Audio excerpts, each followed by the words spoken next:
Buenos días, profesoras y compañeros. Los integrantes de nuestro grupo son Nel Diese, Rubén Isla, Rocío Jaque, Gloria Sepúlveda y quien les habla, Ana Tramolao. El caso clínico de nosotros es el número 5. A continuación presentaremos el caso. Bueno, se trata de una usuaria de sexo femenino de 67 años, con antecedentes de anemia de 5 años de evolución. En sus antecedentes clínicos, ella presenta artralgias de mano y coloración azulada en dedos y nariz con exposición al frío. De manera dirigida, ella refiere episodios intermitentes de orinas oscuras. También manifiesta que en los últimos años se han realizado chequeos donde se han evidenciado una clara anemia que no ha sido tratada con suplementación de fierro. También ella se realizó una endoscopía digestiva alta que no evidencia hallazgos patológicos. También se ha realizado una colonoscopía que describe un pólipo benigno biopsiado. La mamografía y ecografía mamaria BIRAP2. Al examen físico, ella presenta lo siguiente: palidez de piel y mucosas, escleras con leve tinte ictérico. No se palpan adenopatías cervicales, supraclaviculares, axilares ni inguinales. Respecto a la frecuencia respiratoria, tenemos 100 latidos por minuto. En su presión arterial tiene 122,54 milímetros de mercurio. En la saturación, 98% ambiental. Y en su temperatura, 36 grados Celsius.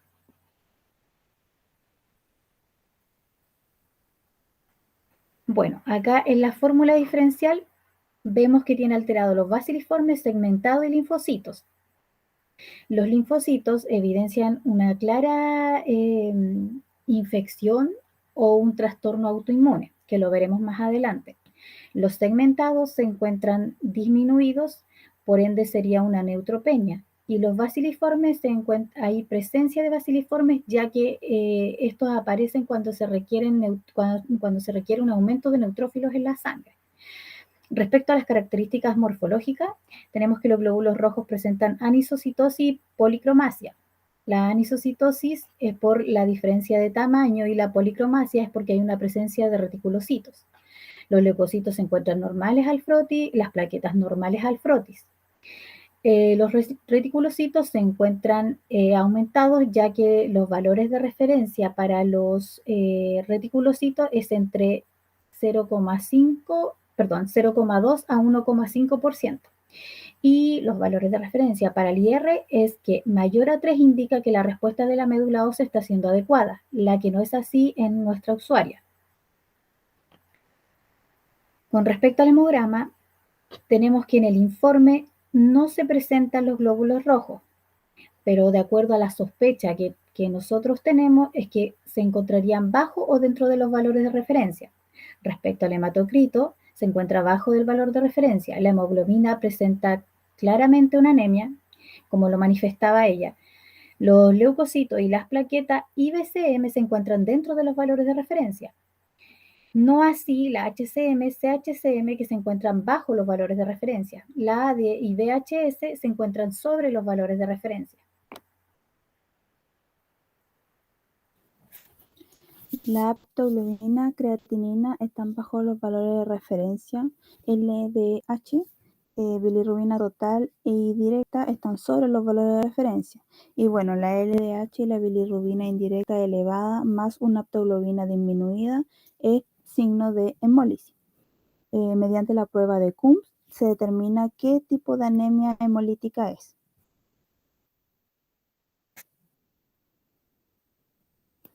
El calcio, fósforo, ferritina y vitamina B12 están sobre los valores de referencia.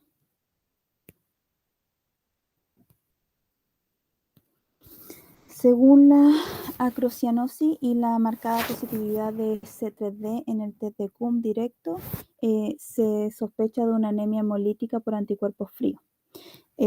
Además se presenta la positividad débil de IgG, que está presente en el 20% de los casos, y el diagnóstico se confirma mediante las criaglutininas que dan positivo, el título positivo a la dilución de 1:128.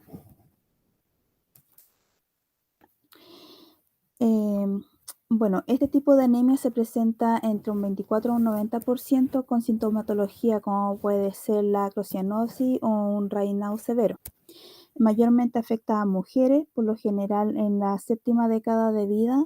Casi todos los cuerpos, casi todos los casos se presenta por anticuerpos tipo IgM que fijan el complemento a la superficie del glóbulo rojo. La prueba se realiza a 37 grados Celsius, por lo que estas moléculas ya no se pueden, no se encuentran adquiridas, pero sí se observan las consecuencias de esto que vendrían siendo las moléculas de C3D.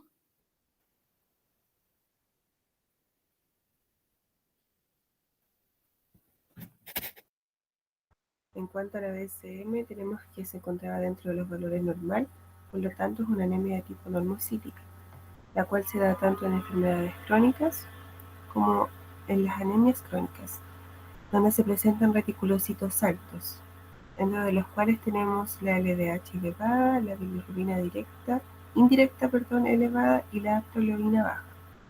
Estos son indicios de un tipo de anemia hemolítica, la cual se confirma mediante el test de Coombs, que al ser positivo nos dice que es de tipo autoinmune, y si se presenta de forma negativa es de tipo no autoinmune.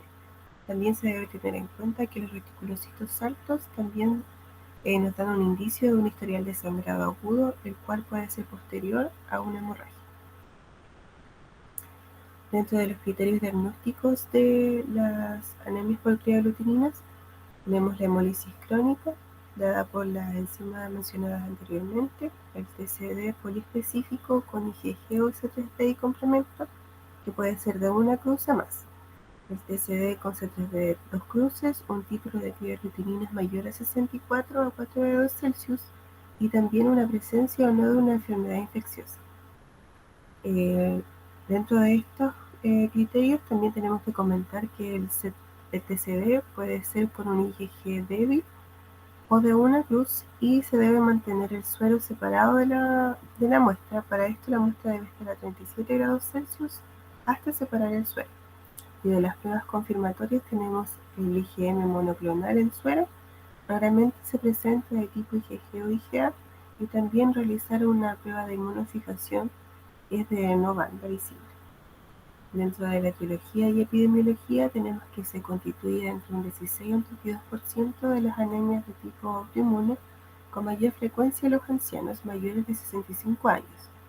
Esta se presenta de forma muy rara en niños, y los anticuerpos fríos presentes en esta patología son más activos a los hematíes a una temperatura inferior a la corporal. Dentro de la fisiopatología tenemos que, en primer lugar, estos gliolutininas se enfrían en las extremidades de la sangre, promoviendo así la unión entre la gliolutinina y el glóbulo rojo.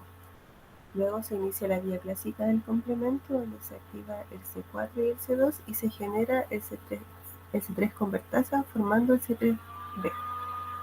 La sangre retorna a los órganos a 37 grados, en donde se separa la banda de glóbulos rojos y el C3b se mantiene unido. La fracción unida del glóbulo rojo es secuestrado por el hígado y fagocitada en el sistema retículo endotelial, en donde la superficie del glóbulo rojo unido a este fragmento se activa, y también activa la formación del complejo que ataca la membrana, provocando así una hemólisis intravascular. Este es el principal mecanismo de hemólisis, que es la destrucción extravascular de los hematíes producida por la unión del C3d en el sistema retículo endotelial. Esto explica el lazo.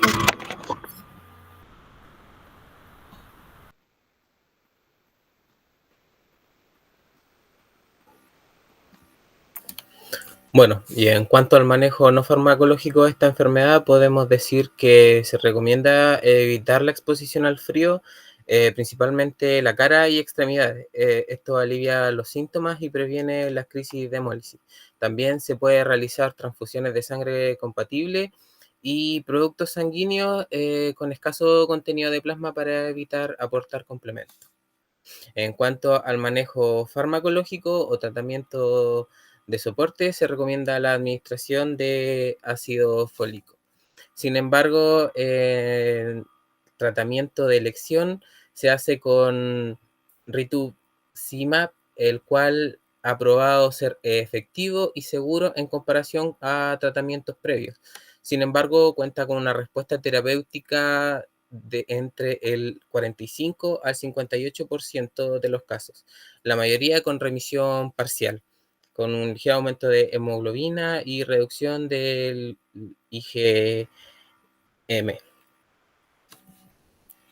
Bueno, y en cuanto a los exámenes complementarios, tenemos la citometría de flujo, TAC o tomografía computarizada, recuento de inmunoglobulinas y electroforesis de proteína, inmunofijación.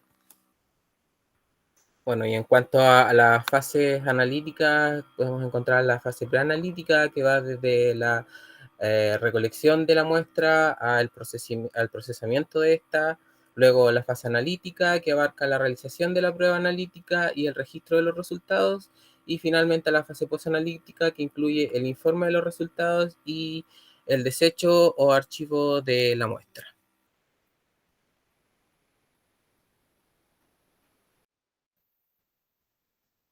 Las situaciones clínicas que pudieran enmascarar un resultado sería el hemograma incompleto, ya que la ausencia de resultados como el recuento de eritrocitos, la HCM, CHCM y la ADE generarían un error en la fase preanalítica. Esto puede ser por un exceso de anticoagulante como el EDTA, generando la deshidratación de eritrocitos, o también puede existir un error, o sea, una parte fisiológica o fisiopatológica de esto, que sería la presencia de crioaglutininas y la hemólisis intravascular, ¿cierto? Estas dos partes generarían que las constantes hematológicas estuviesen muy disminuidas y la concentración de glóbulos rojos también.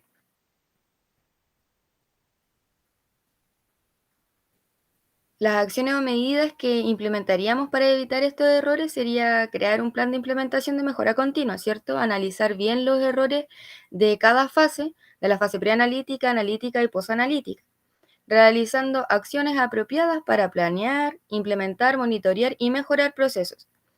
Esto sería la fase preanalítica, capacitar al personal de laboratorio para la correcta toma de muestra, el correcto orden y llenado de tubos, el correcto manejo de material biológico, ¿cierto? Además, crear fichas de solicitud de exámenes que incluyan todos los datos necesarios, crear instructivos para la aceptación y rechazo de muestras. En la fase analítica, principalmente calibrar micropipetas, realizar mantención de los equipos en fechas establecidas y llevar un registro de esto. También llevar un registro del sistema de gestión de calidad, como los controles, las temperaturas, los volúmenes, la incubación, etc. Y súper importante realizar control de calidad interno y control de calidad externo. Mantener también un registro de acciones de cambio o de corrección que existan en este. Y en la fase posanalítica, llevar un registro de los valores históricos del paciente, de la sintomatología también, para poder correlacionar los valores que nos están dando en los exámenes. También llevar un registro de los valores críticos para poder comparar y saber si nos llama la atención en realidad. Crear una planilla de informe de resultados según el reglamento de laboratorio clínico vigente. Las variables alteradas en cada fase pueden ser, por ejemplo, en la preanalítica, una muestra refrigerada, homogenización de tubos insuficiente, una toma de muestra incorrecta por parte del personal de laboratorio. En la fase analítica, realizar la prueba de crioaglutininas a 37 grados Celsius, no revisar el correcto funcionamiento del contador hematológico, falta de manejo en el área de morfología por parte de las personas del laboratorio. Y en la fase posanalítica, no revisar los resultados entregados por el equipo, entregar los resultados hematológicos incompletos. En conclusión, podemos decir que la enfermedad por crioglutinina o por anticuerpos fríos es un tipo de anemia hemolítica, es conocida por ser desarrollada luego de una infección. En el caso de nuestra paciente, creemos que se desarrolló esta patología por su edad y por la despreocupación que tuvo por la anemia, ya que a pesar de todos los síntomas que tuvo, no se cuidó, no tuvo ningún tratamiento ni nada.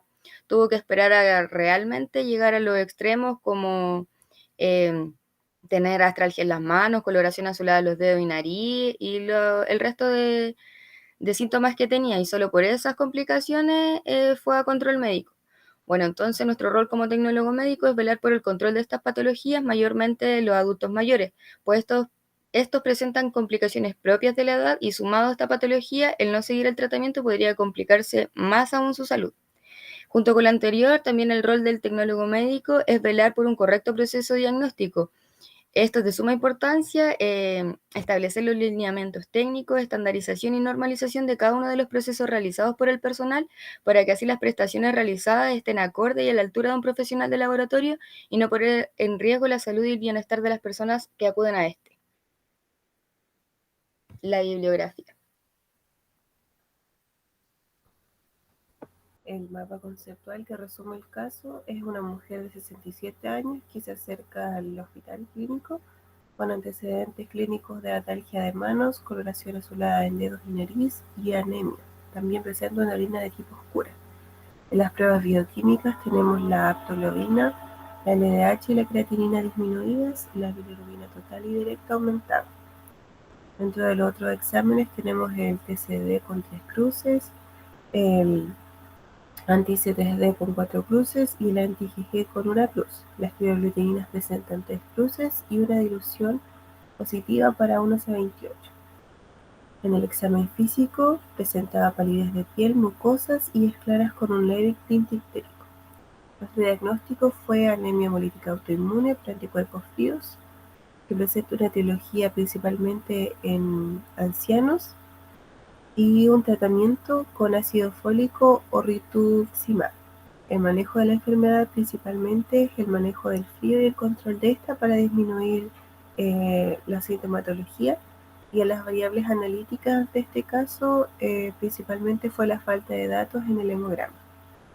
La fisiopatología de la enfermedad es la destrucción extravascular de los hematíes unidos a C3D en el sistema retículo endotelial, y los exámenes complementarios para esta enfermedad sería la citometría de flujo, el recuento de inmunoglobulinas y el TAC o el TAC. Dentro de las acciones a tomar como laboratorio sería el plan de mejora continua mencionado anteriormente. Y como conclusión tenemos que nuestro rol como tecnólogo médico es velar por el control de esta patología, mayormente en adultos mayores, para evitar las complicaciones de esta enfermedad y brindar una mayor calidad de vida. Eso sería. Muchas gracias por su atención.